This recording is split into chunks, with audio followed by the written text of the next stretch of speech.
गर्मियों के दिनों पर मक्के का उत्पादन बहुत अच्छा मिलता है। गर्मियों के दिनों पर मक्के की खेती किस प्रकार करना चाहिए और कौन सी किस्मों को लगाना चाहिए, क्योंकि मक्के की जो वैरायटी हैं वो गर्मियों की अलग होती हैं और खरीफ सीजन की अलग होती हैं। तो आप गर्मियों पर मक्के की कौन सी वैरायटी को लगाना चाहिए? हाँ, उत्पादन बहुत अच्छा है, लेकिन गर्मियों पर थोड़ा टेम्परेचर यदि अप होता है, ऊपर टेम्परेचर जाता है 36 डिग्री सेल्सियस के, तो थोड़ा सिंचाई के साधन अच्छे होना चाहिए और प्रॉपर स्प्रेइंग खाद शेड्यूल अच्छे से चलाएंगे तो जो मक्के का दाना भराव है, वजनदार, चमकदार, बढ़िया क्वालिटी, उपज अच्छी, लागत कम, प्रॉफिट ज़्यादा। तो गर्मियों के दिनों पर कैसे आपको मक्के की खेती करना चाहिए, इस वीडियो के माध्यम से डिटेल में संपूर्ण जानकारी स्टेप बाय स्टेप साझा और गाइड करने वाले हैं। चैनल पर पहली बार आए हैं तो चैनल को सब्सक्राइब अवश्य करें। वीडियो को ज़्यादा से ज़्यादा साझा ज़रूर करना चाहिए यदि आपको यह नॉलेज इन्फॉर्मेशन लगता है। गर्मियों के दिनों पर मक्के की जो वैरायटी हैं, टॉप 5 किस्मों के बारे में बात करने वाले हैं। वैसे तो अलग अलग एरिए के हिसाब से और क्लाइमेट्स के हिसाब से वैरायटी भी अलग अलग होती हैं, लेकिन यह जो 5 किस्में हैं सदाबहार वैरायटी हैं और इनका उत्पादन भी काबिलियत तारीफ़ है। तो नंबर 1 पर जो हमने किस्म रखी है वो रखी है डेकाल्ब की 9108 प्लस के नाम से आती है और यह जो वैरायटी है पूरे 120 दिन का समय लेती है, 4 महीने का समय लेती है।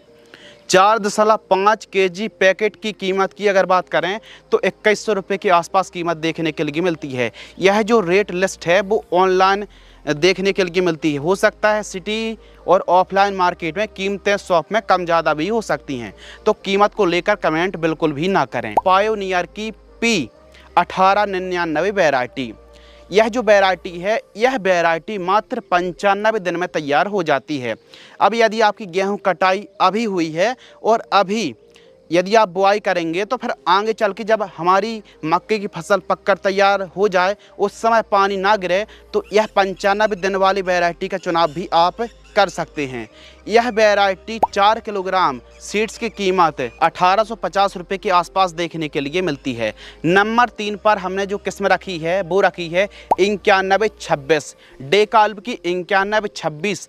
यह जो वैरायटी 120 दिन का पूरा समय लेती है, यानी 4 महीने का समय चाहिए और इसकी कीमत सीड्स की 4 किलोग्राम पैक की कीमत 1540 रुपये के आसपास कीमत देखने के लिए मिलती है।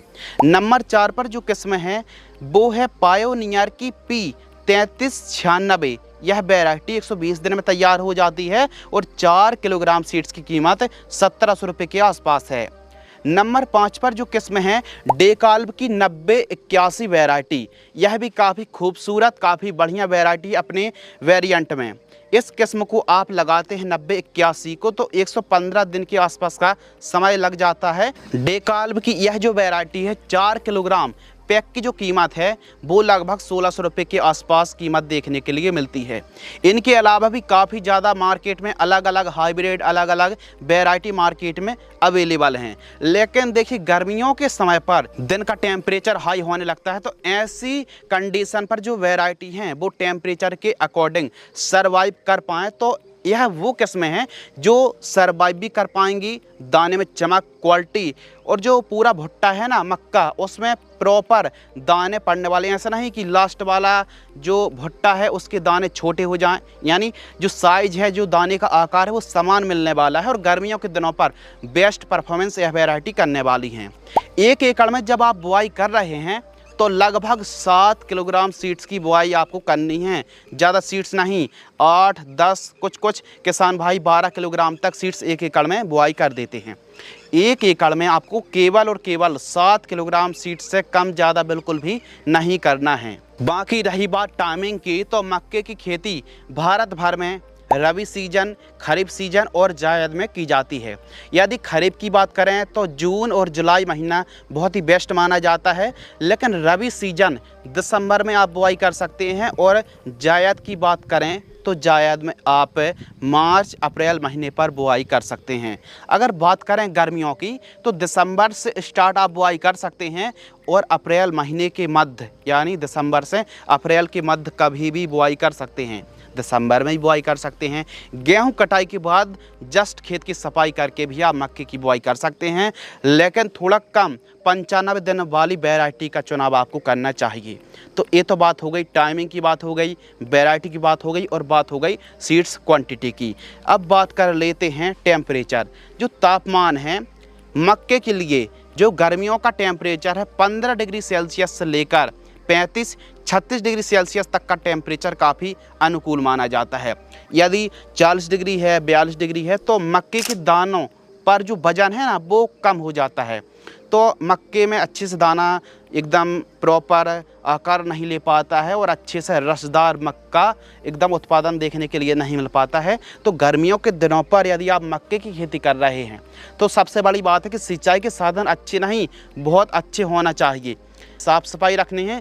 नील गाय, जंगली जानवरों से यदि आप परेशान हैं तो खेत के चारों साइड फेंसिंग अवश्य करा लीजिए, नहीं तो पूरे के पूरे जो जंगली जानवर हैं ना आपकी फसल को चट कर सकते हैं। तो इसीलिए मक्के की फसल को प्रोटेक्ट करना बहुत ज़्यादा ज़रूरी है और साफ़ सफाई के साथ साथ सिंचाई के साधन अच्छे होना चाहिए। यदि आप एडवांस फार्मिंग करना चाहते हैं तो कुछ इस प्रकार जो कि आप वीडियो पर देख रहे हैं, इस प्रकार 16 mm या फिर 20 mm ड्रिप एरीगेशन को भी इंस्टॉल करा सकते हैं। बाकी नॉर्मल तरीके से भी आप खेती कर सकते हैं। लेकिन जब भी आप मक्के की खेती कर रहे हैं तो मक्के की जो वेस जड़ें हैं, रूट हैं, प्राइमरी जड़ें हैं और सेकेंडरी जड़ें हैं, उनकी पकड़ मिट्टी में अच्छे से हो, तो इसके लिए बेड प्रिपरेशन कराना बहुत ज़्यादा ज़रूरी है। इससे मक्के का जो पौधा है ना वो 2 गुना ज़्यादा बढ़वा लेता है और मक्के का जो तना है ना वो जब तक मोटा, मजबूत, एकदम सुडौल नहीं रहेगा तब तक आपको एक अच्छा उत्पादन नहीं मिलने वाला है। तो इसके लिए बेड ज़रूर तैयार कर लीजिए। 1.5 से 2 फीट चौड़ाई वाली बेड आपको तैयार करना चाहिए। किंतु जो गर्मियों के दिनों पर इरिगेशन सिंचाई आपको करना है, यदि आप स्प्रिंकलर या फिर फ्लड इरिगेशन से सिंचाई कर रहे हैं तो आपको 10-10 दिनों के अंतराल पर सिंचाई करना चाहिए। 10 दिनों के अंतराल पर यदि आप सिंचाई करेंगे बहुत अच्छे से वाटर मैनेजमेंट आप कर पाएंगे। तो सिंचाई पर विशेष ध्यान रखना है। वीडियो के बीच में हम बात कर रहे थे खरपतवार की। तो देखिए मक्के की फसल पर गर्मियों के दिनों पर भी काफ़ी जिद्दी चौड़ी पत्ती और सकड़ी पत्ती के जो खरपतवार हैं, चाहे गाजर घास हो, बोखना हो, मोथा हो या फिर छोटी दूधी, बड़ी दूधी, हजार दाना या फिर जंगली चौलाई, तो यह जो खरपतवार हैं जो कि आप डिस्प्ले पर देख रहे हैं, यह मक्के की फसल पर आते हैं। और इनको कंट्रोल करने के लिए इनको आप समय से यदि कंट्रोल करना चाहते हैं तो पोस्ट इमरजेंट हार्बिसाइड का भी स्प्रे आप कर सकते हैं। जब 25 दिन के आसपास की मक्के की फसल होती है तो इस समय चौड़ी पत्ती और सकड़ी पत्ती के जो खरपतवार हैं इनका जमाव काफ़ी बड़ी मात्रा पर होने लगता है। तो जब खरपतवार 3 से 4 पत्ती के दिख रहे हों तो बायर कंपनी की लॉडेस जो खरपतवार नाशक आती है, यह टेक्निकल, थोड़ा जूम करिए, हाँ, इस खरपतवार नाशक पर यह टेक्निकल या फिर कोई भी अन्य कंपनियों पर यह टेक्निकल मिल रहा है तो अपनी मक्के की फसल पर स्प्रे करेंगे तो सभी खरपतवार एकदम साफ़ हो जाएंगे, फसल एकदम हरी भरी और स्वस्थ रहेगी, खरपतवार मुक्त रहेगी। लेकिन जब भी मक्के की फसल पर आप खरपतवार नाशक का स्प्रे कर रहे हैं, देखिए यदि ज़्यादा खरपतवार हैं, देसी यंत्र या फिर मजदूर उपलब्ध नहीं हैं तो फिर खरपतवार नाशक का स्प्रे आप पहले सिंचाई करें और फिर खरपतवार नाशक का स्प्रे कर दीजिए। और यदि देसी जुगाड़ जैसे आपके पास कुल्पा है तो कुल्पा या फिर मजदूरों की मदद से निराई गुड़ाई भी आप करा सकते हैं। तो इससे आपकी भूमि में भी कोई प्रभाव नहीं पड़ेगा और फसल भी प्रभावित नहीं हो पाएगी। यदि बहुत ज़्यादा ज़रूरी है तभी आपको खरपतवार नाशक यानी वीड नाशक का स्प्रे करना चाहिए। यदि बायर कंपनी की लॉडेस खरपतवार नाशक का स्प्रे कर रहे हैं तो 150 से 200 लीटर पानी में आपको 115 ml खरपतवार नाशक को मिला करके पूरे 1 एकड़ खेत में स्प्रेइंग करना चाहिए। मक्के की फसल पर जो बेसल डोज है बहुत ज़्यादा ज़रूरी है। यदि प्राइमरी न्यूट्रिएंट ही कमज़ोर हैं तो आपकी फसल कमज़ोर और उपज कमज़ोर तो होगी ही होगी। तो इसके लिए बेसल डोज यानी स्टार्ट पर जो आप खादों का प्रयोग करते हैं, इस समय 2 कॉम्बिनेशन के बारे में बात करने वाले हैं जो उपलब्ध हो, जो आसानी से मिल जाए। दोनों में से कोई एक कॉम्बिनेशन का आप प्रयोग कर सकते हैं। बेसल डोज समझने से पहले हम समझते हैं कि कुछ खेतों पर दीमक की समस्या और वाइट ग्रब की समस्या बहुत ज़्यादा देखने के लिए मिलती है।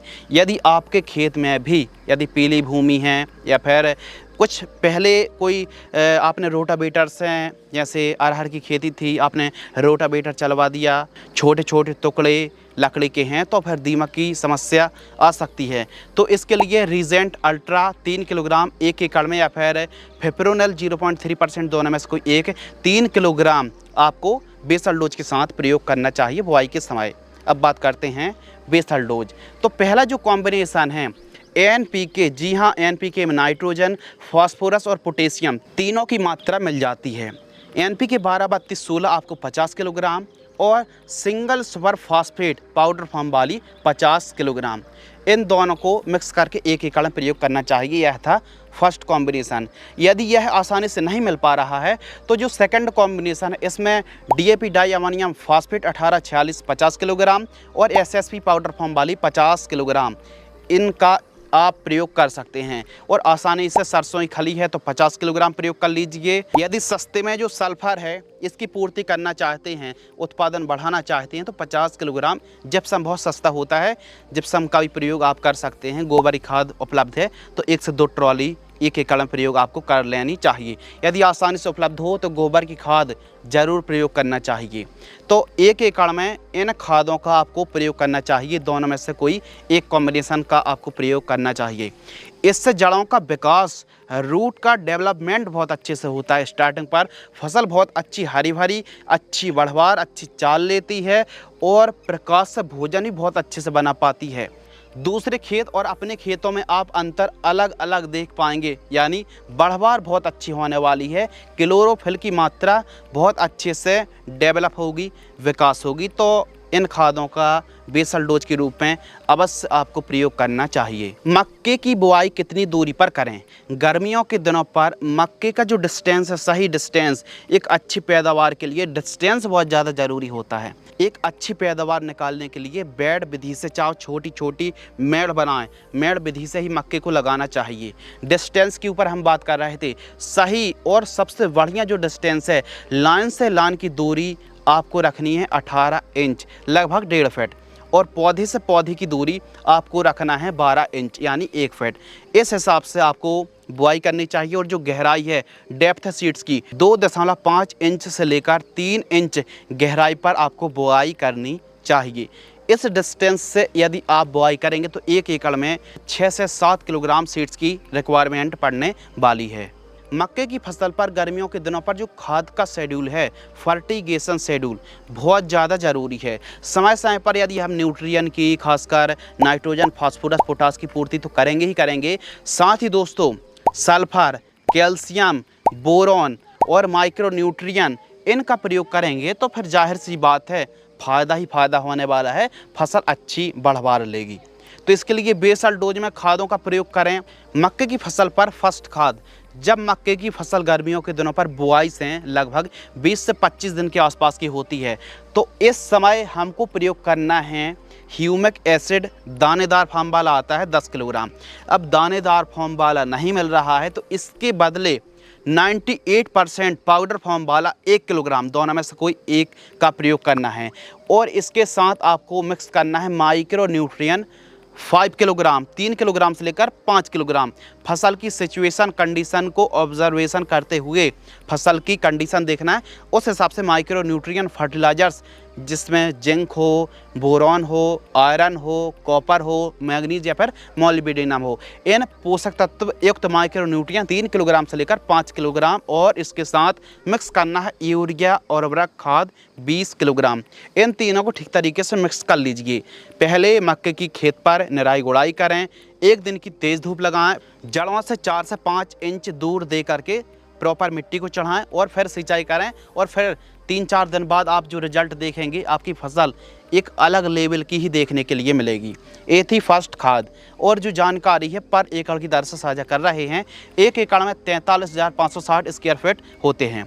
मक्के की फसल पर दूसरा खाद का जो कॉम्बिनेशन है, जब हमारी फसल 40 से 45 दिन के आसपास की होती है, तो इस समय जिंक सल्फेट अव्वल नंबर की काम करने वाली है। 33% जिंक सल्फेट अब इसमें जिंक भी है और सल्फर भी है। जिंक है 33% और सल्फर है 15%। और सल्फर बहुत अच्छा काम करती है हमारी मक्के की फसल पर। तो जिंक सल्फेट आपको 5 किलोग्राम लेना है। और इसके साथ किसी भी अच्छी कंपनी का सीवीड एक्सट्रैक्ट, चाहे बायोवीटा लें, धनजाइम गोल्ड लें या फिर सागरिका दानेदार, कोई भी एक 10 किलोग्राम लेना है। और इसके साथ यूरिया और उर्वरक खाद 45 किलोग्राम, तीनों को मिक्स करके 1 एकड़ में फर्स्ट खाद की तरह ही आपको प्रयोग करना चाहिए। मक्के की फसल पर केवल 2 खाद देने की आवश्यकता है। इन 2 खाद देने से बहुत ही अच्छा कॉम्बिनेशन है और आपके मक्के का जो उपज उत्पादन है वो बेहतरीन देखने के लिए मिलने वाला है। लेकिन अब बात कर लेते हैं स्प्रेइंग शेड्यूल। मक्के की फसल पर कई प्रकार की बीमारी आती है और मक्के का जो सबसे बड़ा दुश्मन है वो है फॉल आर्मी वर्म। तो यह जो सुंडी आप देख रहे हैं, थोड़ा सा जूम करें, यह जो सुंडी देख रहे हैं यह मक्के की दुश्मन है। चाहे मक्के की पत्ती हो या फिर तना हो या फिर मक्के के जो भुट्टे हैं दाने, उनको काफ़ी ज़्यादा क्षतिग्रस्त करती है। सबसे पहले बात कर लेते हैं बीमारी और उसकी बात करेंगे कौन कौन सी बीमारियों का क्या समाधान है। तो प्रमुख रूप से fall army worm, powdery mildewed, downy mildewed, इसके अलावा DVM का प्रकोप देखने के लिए मिलता है। कुछ रस चूसक कीटों के साथ साथ यदि हम बात करें लीफ स्पॉट की समस्या देखने के लिए मिलती है और साथ ही पत्तियों का झुलसा है और रस्ट की समस्या देखने के लिए मिलती है और साथ ही तना सड़न की भी समस्या आ जाती है। और इसके साथ कौन सी समस्या आती है? पत्ती पीली पड़ती हैं, पत्तों में बीच बीच में धारियाँ बन जाती हैं और तमाम प्रकार की समस्याएं जो कि आप डिस्प्ले पर देख रहे हैं। वीडियो को पॉज करके देख सकते हैं। मक्के की फसल पर कई प्रकार की बीमारी आती हैं, लेकिन इनका उपाय इलाज समझिए। मक्के की फसल पर फर्स्ट जो स्प्रेइंग है 18 से 20 दिन के आसपास की हमारी फसल होती है बुआई से। तो इस समय profenofos 40% plus cypermethrin 4%, EC 25 ml लेना है और Z78 फंगिसाइड जीनेब Z78 फंगिसाइड आपको लेना है 40 ग्राम। और इसके साथ आपको मिक्स करना है ईसाबियोन 25 ml जो बढ़वार के लिए बहुत अच्छा काम करेगी। ईसाबियोन 25 ml या फिर पोषक सुपर आपको लेना है 25 ml। दोनों में से कोई एक प्लांट ग्रोथ प्रमोटर को ले लीजिए और इनको मिक्स करके 15 लीटर पानी घोल करके स्प्रे करें। अब आप स्प्रे कर देंगे रिजल्ट नहीं मिलेगा, पत्तों में प्रॉपर घोल चिपके, तो इसके लिए सिलिकॉन स्प्रेडर, सिलिकॉन चिप को मिलाकर स्प्रे करें और जो कॉम्बिनेशन का डोजेज है वो 15 लीटर की दर से हैं। सेकंड स्प्रेइंग, मक्के की फसल पर दूसरा स्प्रे 40 से 45 दिन के आसपास की जब हमारी फसल होती है तो इस समय एमामेक्टिन बेंजोएट 5%, SG इंसेक्टिसाइड 10 ग्राम या फिर बायर कंपनी की सोलमन जिसमें इमिडाक्लोप्रिड और बीटासाफ्लोथ्रिन का कॉम्बिनेशन है, इसको 10 ml, दोनों में से कोई एक को आपको लेना है, एक कीटनाशक को। और इसके साथ मिक्स आपको करना है टाटा की ताकत फंगिसाइड 40 ग्राम या फिर रोको फंगिसाइड 40 ग्राम जिसमें थायोफेनेट मिथाइल 70%, WP यह फंगिसाइड, दोनों में से कोई एक को आपको लेना है। और इसके साथ आपको कराटे इंसेक्टिसाइड यानी लैम्डा सालोथ्रीन 5%, EC 25 ml, तीनों को 15 लीटर पानी घोल करके स्प्रे करें सिलिकॉन चिप को मिलाकर। मक्के की फसल पर जो थर्ड स्प्रेइंग है, तीसरा स्प्रेइंग, इस समय जब हमारी फसल 60 से 65 दिन के आसपास की होती है तो इस समय कौन सी समस्या बनती है? जाहिर सी बात है इस समय फॉल आर्मी वर्म की ही समस्या देखने के लिए सबसे ज़्यादा बनती है। तो यदि मक्के की फसल 60-65 दिन की है, जाकर देखिए मक्के को थोड़ा सा छील कर देखिए कहीं अंदर इल्ली का प्रकोप तो नहीं, फॉल आर्मी वर्म का प्रकोप तो नहीं है। यदि इल्लियों का और फंगस का प्रकोप है तो फिर इस कॉम्बिनेशन को आप बेशक चला सकते हैं और प्रकोप नहीं है तो फिर स्प्रे करने की, महंगे टेक्निकल स्प्रे करने की आवश्यकता नहीं है। लेकिन इन केस किसी खेत पर प्रॉब्लम है तो ऐसी कंडीशन पर आप एक फंगिसाइड जिसमें सल्फर हो, अब सिजेंटा कंपनी की थायो न्यूट्री, इसमें 80% सल्फर है, इसको 40 ग्राम लेना है। कोई एक बेस्ट कीटनाशक इनमें से आपको लेना है, जैसे फ्लूवेंडिया माइड आती है, बायर कंपनी की फेम आती है 5 ml, या फिर आदामा की फ्लेथोरा आती है जिसमें आपको अलग अलग टेक्निकल मिल जाती है। 2 टेक्निकल आपको कॉम्बिनेशन एक ही कीटनाशक मिल जाती है, 25 से 30 ml लेना है। या फिर आप चाहें तो डाउ एग्रोसाइंस की डेलीगेट 30 ml या फिर कोराजन आप ले सकते हैं, जो FMC कंपनी कोराजन 5 से 6 ml। इन 3-4 में से कोई एक कीटनाशक आपको लेना है और 15 लीटर पानी में घोल करके स्प्रेइंग कर देना। ध्यान रखना, और लिखा आप देख रहे हैं, इनमें से कोई एक कीटनाशक फंगिसाइड के साथ मिक्स करके 15 लीटर की मात्रा में आपको घोल करके स्प्रेइंग कर देना है। जब भी आप स्प्रे कर रहे हैं सिलिकॉन चिप को मिलाकर ही आपको स्प्रेइंग करना चाहिए। तो मक्के की फसल पर इन 3 स्प्रे पर आवश्यकता अनुसार दिनों को कम ज़्यादा कर सकते हैं, लेकिन डोज को नहीं। और थोड़ा सा सिंचाई करके स्प्रे आप करेंगे तो फिर और भी अव्वल नंबर के रिजल्ट देखने के लिए मिलने वाले हैं। तो रही बात पीलापन की, धारी बन रही हैं, बढ़वा नहीं ले रहा है, या फिर हवा चलने पर मक्के गिरने की समस्या आ जाती है, यह काम करेंगे तो सभी की सभी जो समस्या है उनसे छुटकारा मिलने वाला है। अब बात कर लेते हैं दोस्तों उत्पादन के ऊपर कि उत्पादन कितना होता है। गर्मियों के मक्के में एक अच्छा उत्पादन देखने के लिए मिलता है। एक अच्छा उत्पादन निकालने के लिए यह सभी के सभी आवश्यकता अनुसार आपको कार्य करने पड़ेंगे। गर्मियों के दिनों पर मक्के का जो उत्पादन है 1 एकड़ से 35 से लेकर 40 क्विंटल प्रति एकड़ की दर से आप उत्पादन निकाल सकते हैं। 1 एकड़ में जो लागत है, मक्के की खेती आप गर्मियों के दिनों पर कर रहे हैं तो थोड़ा सा केयर थोड़ा ज़्यादा रखनी पड़ती है। 25,000 रुपये से लेकर 30,000 रुपये के आसपास आपको 1 एकड़ में लागत लग जाती है। एवं बाज़ार भाव के ऊपर अगर हम बात करें तो मार्केटिंग रेट, अभी तो किसानों जो आंदोलन हुआ था, किसान आंदोलन, किसानों ने अलग अलग एमएसपी, अलग अलग क्रॉप्स को लेकर एमएसपी की डिमांड की थी। मक्के पर एमएसपी तो मिल गई है, लेकिन कितनी मिली है आने वाले समय पर आपको पता चल ही जाएगा। रेट थोड़ा जाहिर सी बात है ऊंचे होने वाले हैं। तो अभी जो रेट हैं 1800 से 1850 रुपये से लेकर 21 रुपये के बीच में बाज़ार भाव देखने के लिए मिलते हैं। जब रेट अच्छे मिलें तब आपको मार्केट में मक्के की बिक्री करना चाहिए। मक्के की जो लाइफ साइकिल है वो वैरायटी के हिसाब से तय होती है। कुछ ऐसी वैरायटी हैं जो 90-95 दिन में तैयार हो जाती हैं, तो वहीं कुछ ऐसी वैरायटी हैं जो लगभग 120 दिन यानी 4 महीने का समय लग जाता है। तो जो भी आपकी उपज है, जब एकदम हार्वेस्टिंग के लिए क्रॉप है तैयार हो जाए, एकदम पत्ती सूखने लगें, फल सूखने लगें, तो उस समय मज़दूरों की मदद से हार्वेस्टिंग कर लेना चाहिए। और कुछ इस प्रकार जो कि वीडियो पर देख रहे हैं, इस प्रकार आसानी से आप थ्रेसिंग करा सकते हैं। प्रॉफिट की भी हम बात कर लेते हैं। मक्के की फसल पर जो प्रॉफिट है वो यदि उपज अच्छी होती है, बाज़ार भाव अच्छा मिलता है, तो जाहिर सी बात है आमदनी भी अच्छी होने वाली। ऐसा नहीं कहेंगे कि 1 एकड़ में बहुत ज़्यादा आपको आमदनी हो जाएगी, लेकिन मक्के की खेती से भी गर्मियों के दिनों पर काफ़ी अच्छी कमाई की जा सकती है। मक्के का प्रॉफिट निकालने के लिए देखिए, प्रॉफिट तभी आपको अच्छा मिलेगा जब बाज़ार भाव अच्छा मिले और उत्पादन अच्छा होगा, तो जाहिर सी बात है आमदनी बहुत अच्छी होने वाली है। जितना भी आपका उत्पादन हुआ है 1 एकड़ में, प्रति क्विंटल की दर से आपको इंटू कर देना है। जो भी राशि आती है उसमें लागत घटा देंगे तो आपकी आमदनी शुद्ध लाभ आ जाएगा। आज की इस वीडियो के माध्यम से हमने मक्के की संपूर्ण जानकारी साझा की। आपके मन में कोई सवाल हैं तो कमेंट सेक्शन खाली है, चाहे वैरायटी को लेकर कमेंट्स हों या फिर आपको खाद स्प्रे से संबंधित कोई भी सवाल हैं तो कमेंट्स आप कर सकते हैं। हमें आपके सुझाव का इंतज़ार रहेगा। मिलते हैं इसी प्रकार एग्रीकल्चर संबंधित एक और इन्फॉर्मेशन वीडियो के साथ। तब तक के लिए धन्यवाद, नमस्कार, जय हिंद, वंदे मातरम।